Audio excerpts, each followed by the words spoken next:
Hello everyone, welcome to Neomentor's Daily Contemporary Issues. So before we go into the session, a small announcement. June 9th నుంచి APPSC and TSPSC Group 1 and Group 2 batches launch అవుతున్నాయి. So in case if you are in anyone is interested or else ఎవరికన్నా interest ఉన్న join అవ్వాలనుకున్నటువంటి వ్యక్తులు ఉంటే కనుక so దయచేసి refer చేయండి.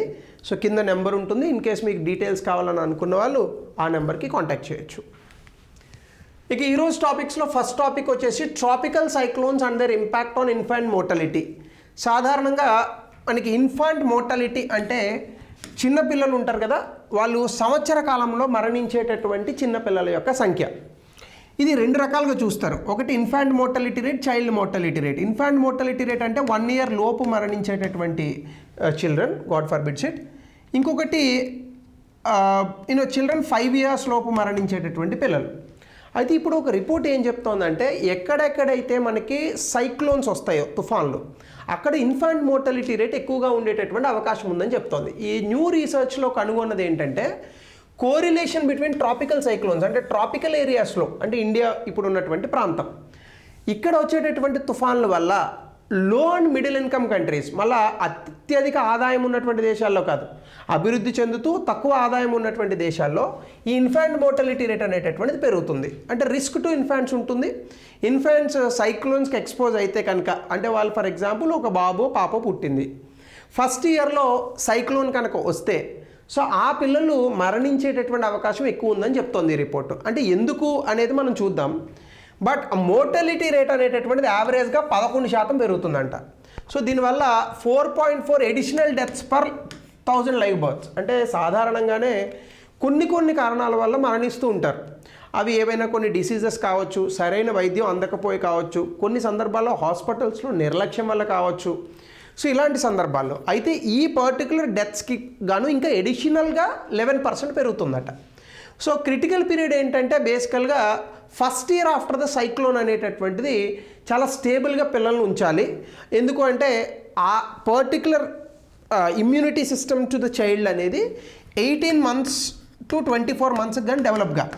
So cyclone వచ్చిన తర్వాత కొన్ని కారణాల వల్ల అవేంటనే చూద్దాం, పిల్లలు మరణించేటటువంటి అవకాశం ఉందని చెప్తున్నారు. సో ఏ దేశాల్లో ఈ స్టడీ చేశారంటే Bangladesh, Madagascar, Cambodia, Philippines, Dominican Republic, అలాగే హయతి, ఇండియాలో కాదు. సో దీనికి డిస్పారిటీస్ ఏంటంటే బంగ్లాదేశ్ అండ్ హయతిలో 10 అడిషనల్ డెత్స్ పర్ 1000 బర్త్స్. అంటే అక్కడక్కడ సైక్లోన్స్ ఎక్కడైతే తుఫాన్లు వచ్చాయో అక్కడ ఇంకా అదనంగా 10 మంది చనిపోయేటటువంటి ప్రమాదం కనిపెట్టారు.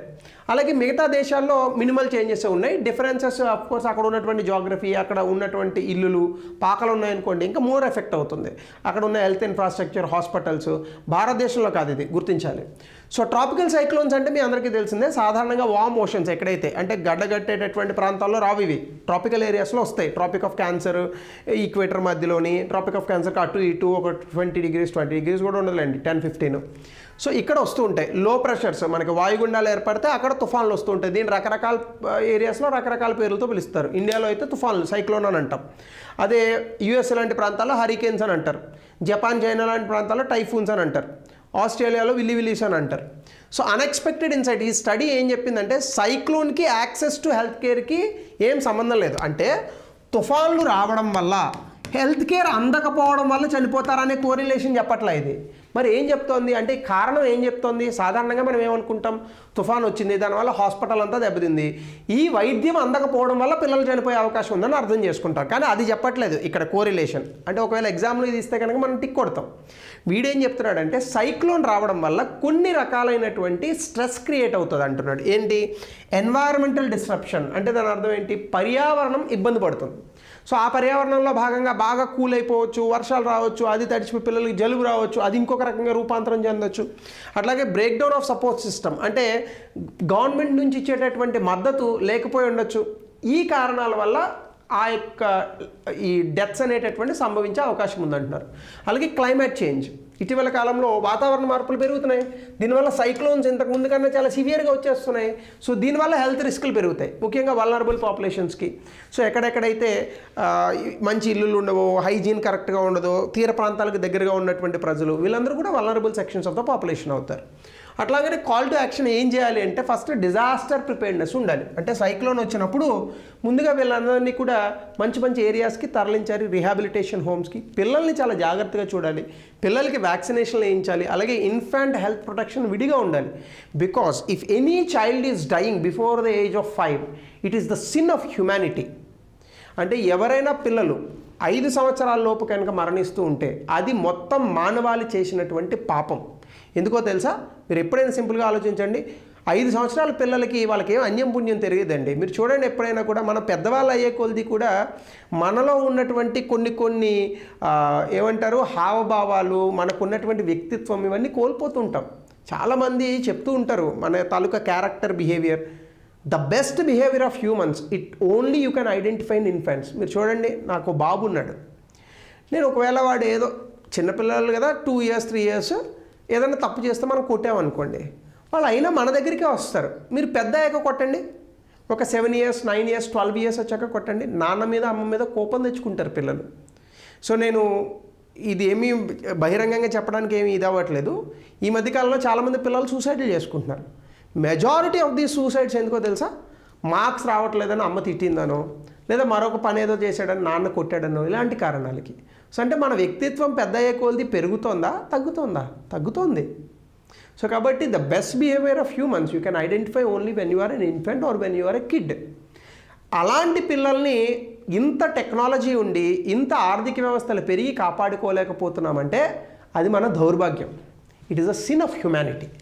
సో కాబట్టి క్లైమేట్ రెసిలియంట్ పాలసీస్ ఉండాలి. ఫస్ట్ ఆఫ్ ఆల్ ప్రభుత్వాలు ఎవరికన్నా ఎక్కువ ఇంపార్టెన్స్ ఇవ్వాలి అంటే పిల్లలకి ఇవ్వాలి, బికాజ్ వాళ్ళే మన రేపటి భవిష్యత్తు. ఇంకా సెకండ్ టాపిక్ వచ్చేసి India space situational assessment report అని ఒకటి ఉంది, IS4OM. ఇది ఇస్రో వాళ్ళకి సంబంధించింది. ఇస్రో స్పేస్ సిచ్యువేషనల్ అవేర్నెస్ అని అంటారు. S4 అంటే ISSSS అని 4 Sలు వస్తాయి. So ISRO space situational awareness activities అంటే ఇది బేసికల్గా ఏంటంటే స్పేస్ ఎన్వైర్న్మెంట్, రోదశలో ఉన్నటువంటి విషయాలను అర్థం చేసుకోవడానికి థ్రెట్స్. చాలా శాటిలైట్స్ వచ్చేసాయి ఇప్పుడు, దాదాపుగా వేలల్లో ఉన్నాయి అన్ని దేశాలు పంపిన ఉపగ్రహాలు. ఒకదాన్ని ఒకటి గుద్దుకుంటే సో ఇలాంటి విషయాలకి, అలాగే దాటి మిటిగేషన్ స్ట్రాటజీస్ గురించి మాట్లాడతారు. ఇండియా స్పేస్ యాక్టివిటీ హైలైట్స్ 2024కి సంబంధించి చూస్తే మొత్తం స్పేస్ క్రాఫ్ట్స్ 136 లాంచ్ చేశాం. 22 లో ఎర్త్ ఆర్బిట్లోకి, 31 జియో సింక్రనస్ ఆర్బిట్లోకి. Active deep space missions Chandrayaan 2 orbiter mission ఒకటి పంపించాం. ఆదిత్య L1 సన్ని స్టడీ చేయడానికి, ఇది ఆల్రెడీ నేను చెప్పాను. కొలిజన్ అవాయిడెన్స్ మాన్యూర్స్ 10 చేశామంట, ఎందుకంటే ఒక ఆర్బిట్లో ఉన్నటువంటి ఈ యొక్క శాటిలైట్స్ ఒకదాన్నొకటి గుద్దుకోకుండా. అలానే మీరు చూస్తే అట్మాస్ఫిరిక్ రీఎంట్రీ అంటే ఒకసారి భూ వాతావరణాన్ని దాటి మళ్ళీ లోపలికి వచ్చేవి 9 ఇండియన్ శాటిలైట్స్ ఎర్త్ అట్మాస్ఫియర్లోకి వెళ్ళాయి, ఇంక్లూడింగ్ కార్టోసాట్. ఈ మధ్యకాలంలో చేసాం ఇది. అలాగే డీకమిషన్ స్పేస్ క్రాఫ్ట్స్ అంటే ఆల్రెడీ పనిచేసి చచ్చిపోయిన ఎయిర్ క్రాఫ్ట్లు ఉంటాయి, వాటిని ఇంకా ఆపేసినవి సమూలంగా. ఇంకో ఇవి స్కాట్సాట్ INS ఈ మధ్యకాలంలో EOS 7 EOS 9 ఈ మధ్యకాలంలో ఫెయిల్ అయింది. సో ఇవన్నీ కూడా డీఆర్బిట్ పోస్ట్ మిషన్స్ అంటే ఇంకా ఆర్బిట్లోంచి తప్పించారు వాటిని. అలాగే పోఎం మిషన్స్ అని ఉన్నాయి. PSLV తెలుసు కదా, polar satellite launch vehicle, most trusted carrier of ISRO. Orbital experiment module అని ఒకటి ఉంది. ఇవి కూడా 350 కిలోమీటర్ల ఆల్టిట్యూడ్లో ఉంటాయి, టెక్ డెమాన్స్ట్రేషన్స్ సంబంధించి. ఇవన్నీ కూడా మనం చేస్తున్నాము. సో ఇంటర్నేషనల్ స్పేస్ లీడర్షిప్లో ఇప్పుడు UN working group of long term sustainability of outer space activities అని ఒక గ్రూప్ ఉంది. దీనికి భారతదేశం అధ్యక్షత వహించింది. ఇది ఎగ్జామినేషన్లో అడుగుతాడు. 2024లో ఇండియాకి ఈ పర్టికులర్ చైర్మన్షిప్ వచ్చింది. సో దీని రోల్ కూడా ఏంటంటే IADC అంటే inter agency debris coordination committee.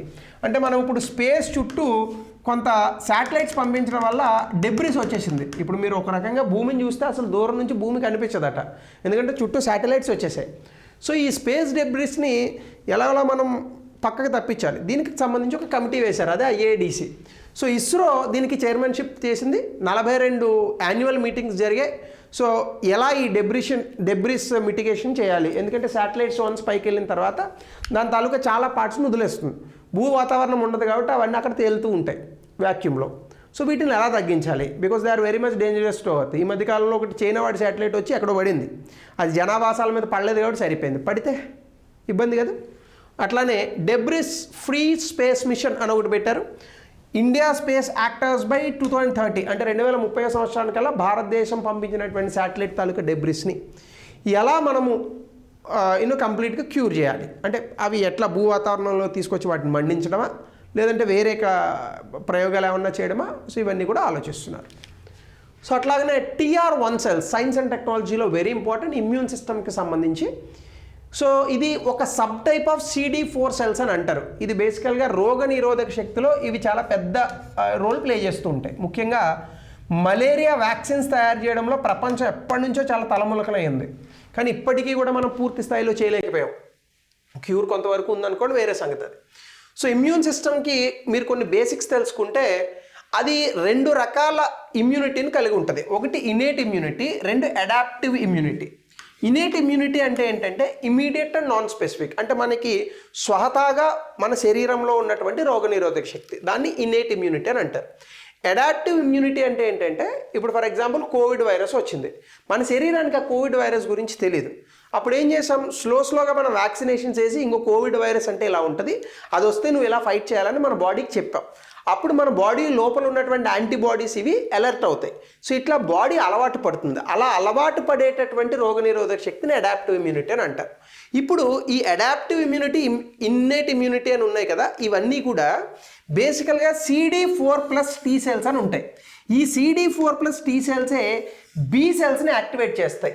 ఈ కణాల కారణంగానే మన లోపల ఉన్నటువంటి రోగనిరోధక శక్తి మేనేజ్ అవుతూ ఉంటుంది. సో రోగనిరోధక శక్తిని మేనేజ్ చేయడంలో ఈ కణాల యొక్క పాత్ర చాలా అద్భుతంగా ఉంటుంది. అక్కడ వరకు గుర్తుపెట్టుకోండి చాలు. సో ఈ TR1 సెల్స్ అంటే ఏంటంటే CD4 సెల్స్కి ఒక టైప్ ఆఫ్ సబ్సెట్. అంటే ఇది CD4 సెల్ అని అనుకుంటే దీని తాలూకా సబ్సెటే ఈ T సెల్స్. సో వీటిని గతంలో పెద్దగా స్టడీ చేయలేదు. అయితే ఇప్పుడు ఏమంటున్నారు, కొన్ని మలేరియా అనేటటువంటిది పారాసైట్ వల్ల వస్తుంది, పరాన్న జీవన్ అంటాం. సో ప్లాస్మోడియం ఫాల్సిపారం దాని పేరు. దీన్ని ఫైట్ చేయడంలో ఈ T సెల్స్ని కనుక మనం బెటర్గా యాక్టివేట్ చేస్తే మలేరియాకి వ్యాక్సిన్ కనుగొనవచ్చు అని చెప్తారు. సాధారణంగా దోమకాటు వల్ల వస్తుంది మలేరియా. సో ఇది యుగాండా లాంటి దేశాల్లో చిల్డ్రన్కి ఎక్కువగా మలేరియాలు వస్తాయి. ఆ ప్రాంతాల్లో అక్కడ ఉన్నటువంటి హైజీన్ ఈ ప్రాబ్లమ్స్ అన్నీ కూడా. సో ఈ ప్రాంతాల్లో దీన్ని స్టడీ చేస్తున్నారు. సో TR1 సెల్స్ సాధారణంగా బాడీలో తక్కువ ఉంటాయి, కానీ ఇమ్యూన్ సిస్టమ్ని అవే చాలా డామినేట్ చేస్తూ ఉంటాయి. సో బేసికల్గా ఏంటంటే వీటికి చాలా లాంగ్ టర్మ్ మెమరీ ఉంటుందట. అంటే ఏదైనా ఒక సెల్స్ని కనుక ఫైట్ చేస్తే అది బాగా గుర్తుపెట్టుకుంటుందట.